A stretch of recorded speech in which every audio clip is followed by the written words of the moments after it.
Thank you for your time. Madam, thank you for your comments. Representative Fiorello, you have the floor, madam. Thank you, Mr. Speaker. I have questions for the proponent on Section 7, sir. Representative Gilchrist, please ready yourself. She looks prepared. Representative, you may proceed. Great, thank you, Mr. Speaker. Through you, I have a question. We can start from the top. Looking at this bill, lines 176 and 177, it's a bill about women's reproductive rights, and yet it seems to be removing the word pregnant woman and her and putting in another word, patient, and the patients. And through you, Mr. Speaker, I wanted to know why it was necessary to remove pregnant woman and her. Representative Gilchrist. Individuals who identify as other than women can get pregnant. Through you, Mr. Speaker. Representative Fiorello.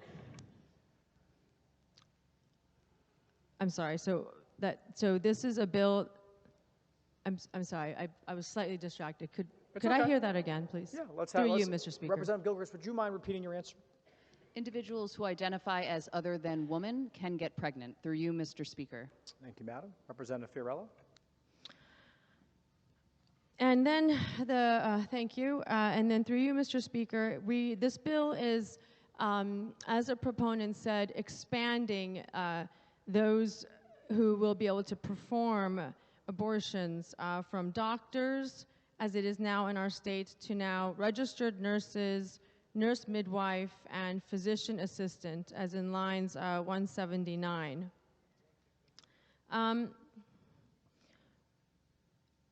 One of the thoughts on this bill, and associating my comments with the previous speaker, in that we joined this together, and there's a process that's a little bit funny here. But we did get commentary from the Commissioner of Public Health on sort of responding to the idea that these other professions can do this work.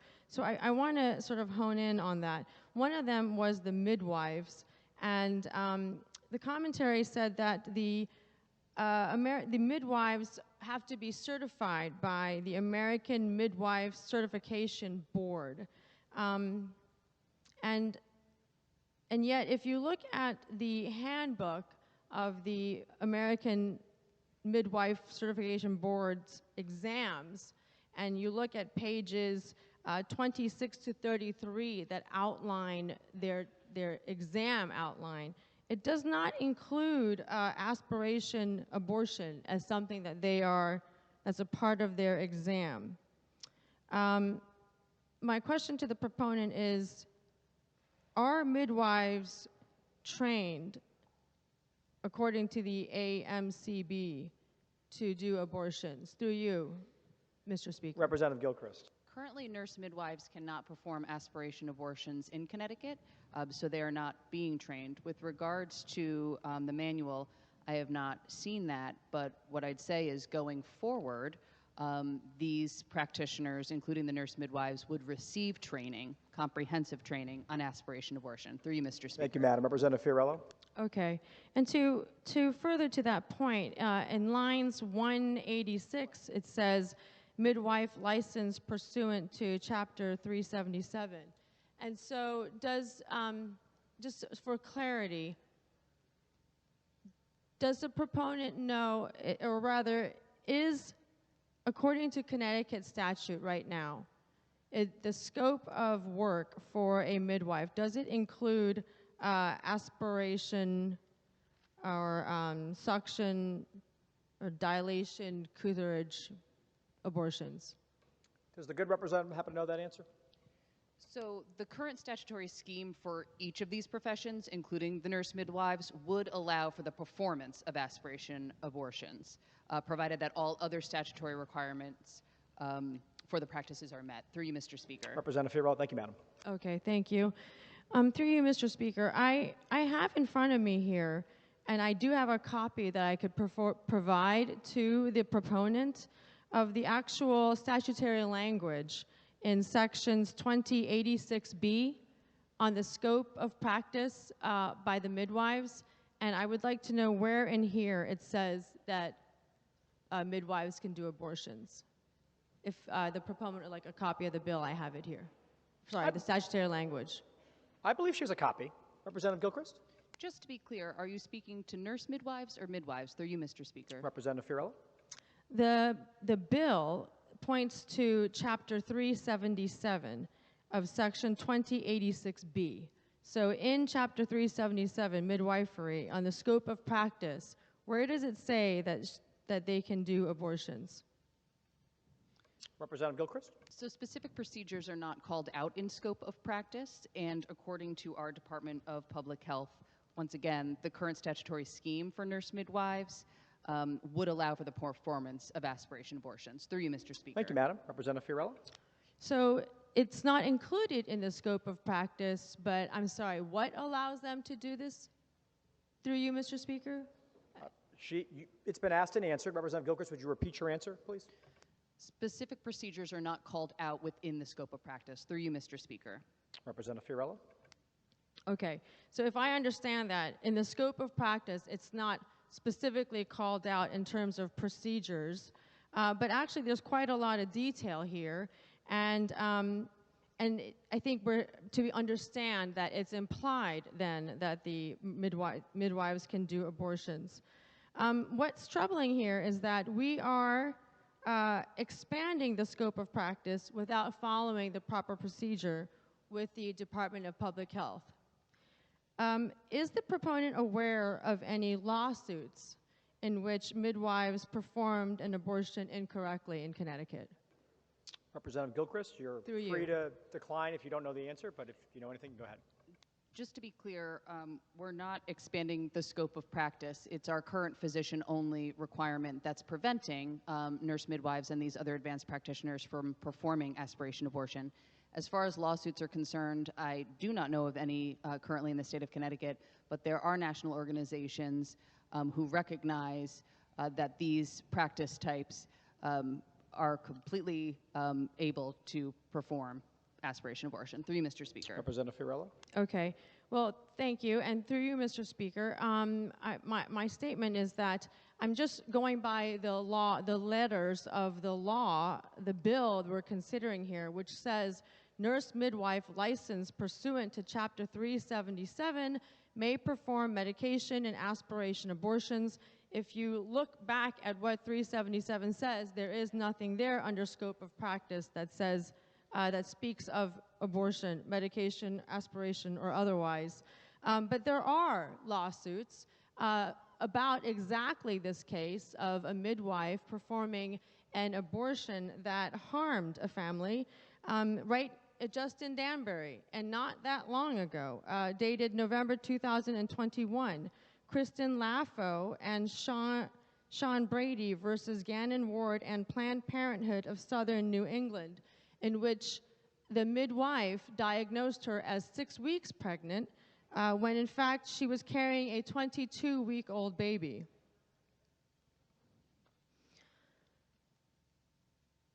I'm done with questions, Mr. Speaker, but I would like to make a statement. This bill is expanding scope of practice, and it is expanding those who can perform abortions in our state. As it stands right now, Connecticut is one of the most pro-abortion states in the country. Our state laws reflect Roe v. Wade. Even if anything happened to Roe v. Wade, our state laws already reflect the tenets of Roe v. Wade. Abortion clinics are not highly regulated in our state, and there is no parental notification. That means not even parental permission, but no parental notification for minors. And we are only one of 11 states that has that.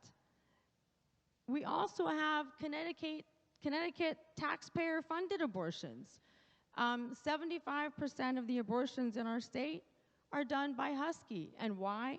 Because there's a federal law that forbids federal Medicaid, and so Connecticut taxpayers do fund Husky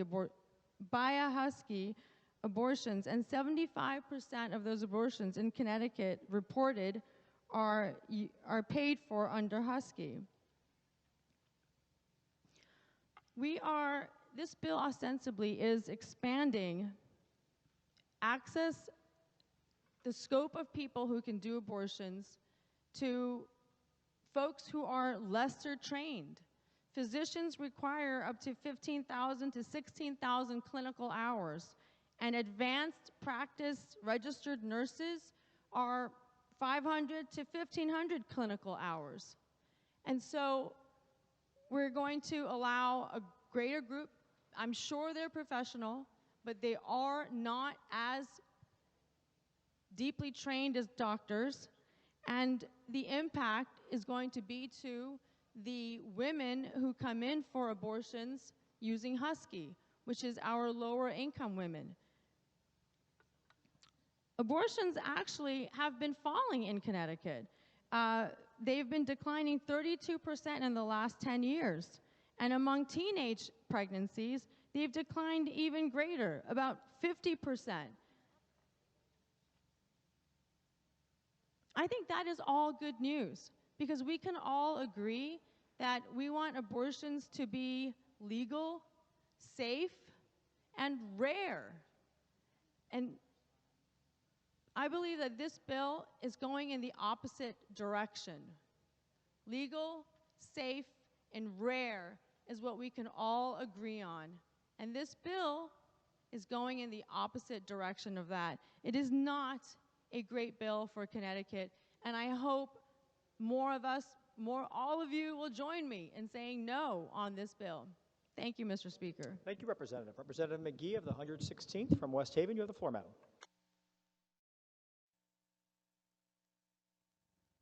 Thank you, Mr. Speaker. I have a few comments relating to this bill.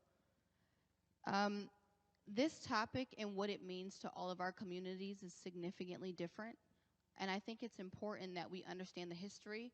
I think oftentimes we know where we're going by knowing where we've come from. And my journey and quest for racial justice when it comes to reproductive rights began in a classroom with black girls who knew about abortion when they were 7 years old. They were taught in their classrooms about abortion. They were taught about abortion as a birth control method. They were taught that at any point in time, when they were 13 or 12 or 15, they can go to a Planned Parenthood and receive an abortion without their parents knowing. This differed when I traveled across the state as a teaching artist, and I went into the suburbs where there were where majority fertility clinics were, and where there were young white girls who had access to all sorts of preventative methods, as well as even organizations that help them to transition their births to their adoptive parents. And so I want to speak to the history of this industry and why I think it's destructive to my community. And I'd also like to talk about the impact that it has had on minors, especially as an acting teacher to kids. That's very important to me. And so the matter of Black life began for me when I talked to a young woman who received the RU48 abortion pill. She went and she got a pill, she had an abortion, and 3 days later she could not walk. She landed in the hospital. She got the abortion pill from Planned Parenthood in Bridgeport.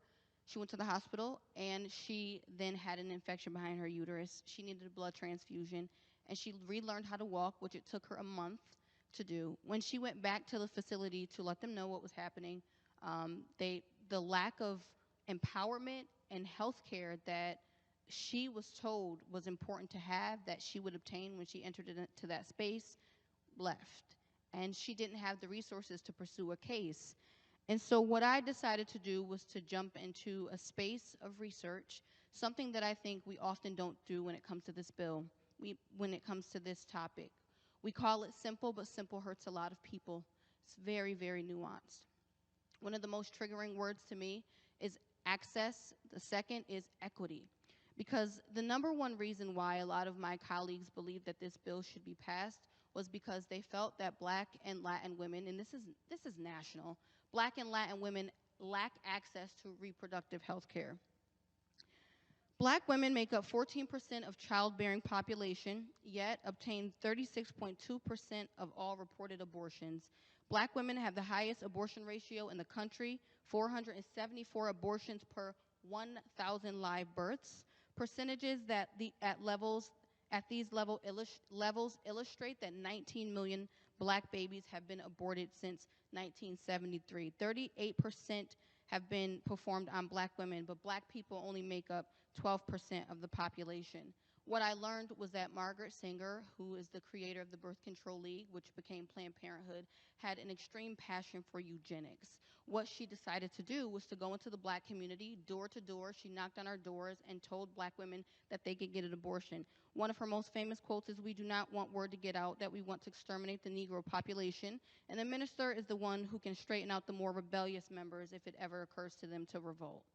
Not only did she go door to door in advocacy within the black community, but she did birth control testing on women in Puerto Rico. And so women for generations were unable to give birth. So that's why we've never lacked access, because we were the prime target for why abortion should be legalized. Actually, legal experts say that affluent white women were receiving illegal abortions 5 times more than anyone else. And one of the main reasons why Roe versus Wade should pass is because in order to market it in the black community, it had to be legalized. We often don't talk about the 2 black men who were accused of raping Jane Roe, which is why Roe versus Wade should take place. There's a lot of history that we don't talk about when it comes to this topic. But for me, this is a part of my racial justice fight. Majority of abortion clinics are located in the black community. Social and economically depressed black and brown communities, 79%. The first, second, third wave that we're currently in of feminism never included the black voice. Elizabeth Cady Stanton is the main figure of that. Ida B. Wells, Sojourner Truth, Harriet Tubman, and even at one point Shirley Chisholm decided to back away because it did not include the black voice. And that is quite important, especially if we talk about access. We talk about the lack of access within our communities and what black individuals need, but are we listening to black and brown individuals? A nuanced lens of black priorities was conducted by Third Way Joint Center for Political and Economic Studies. They launched a nationwide campaign to figure out what black and brown priorities were.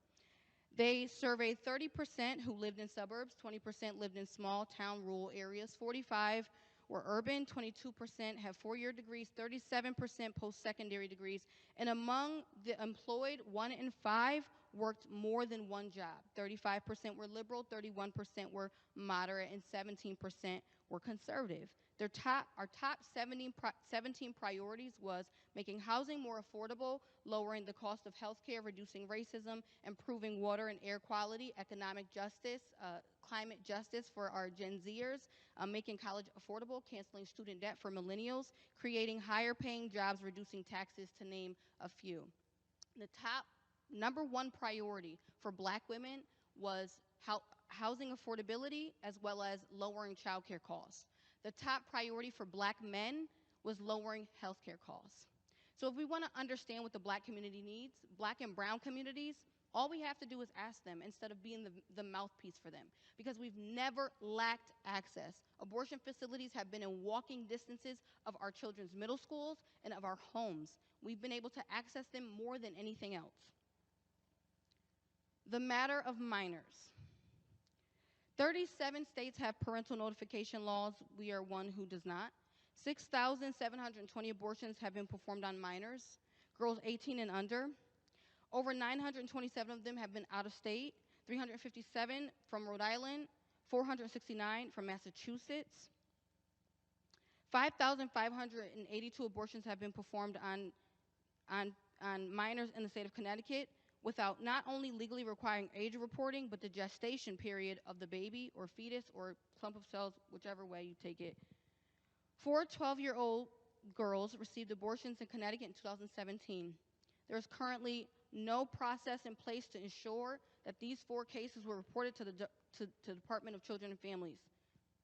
There is currently no process in place, so the Connecticut Department of Children and Families is unable to confirm if these cases were reported.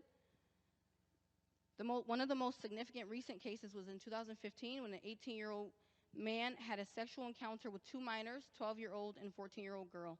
The assailant and his father forcibly took the 14-year-old to Planned Parenthood, where she received RU 486, not reported. A 21-year-old man impregnated a 14-year-old girl 3 times in 6 months. The girl was taken to Planned Parenthood in Norwich, April, July, and September to receive abortion. She reported the sexual assault. In June 2006, a 15-year-old girl went missing in Connecticut. She was rescued a year later at the home of a 41-year-old man who locked her in a tiny room. She was sexually abused by him and taken to Planned Parenthood in West Hartford for an abortion. Sexual abuse was never reported. The girl was continuously abused until authorities found her while investigating the assailant. One of the things that I was impassioned to do was to speak the fearless truth. And I honestly, sincerely believe that we can begin to shape some of the most creative legislative things that actually reflect the times. Today, millennial households are increasing by 30%. Two-parent millennial households are increasing by 30%. Black women are the highest educated by gender and race. They're starting businesses more than ever before. Our priorities have begun to shift. Reproductive rights is not necessarily a conversation that we're having at our table, but graduating from colleges and being first-generation business owners. So I hope that my comments were understood, and they are the solid reasons why I am not supporting this bill. Thank you.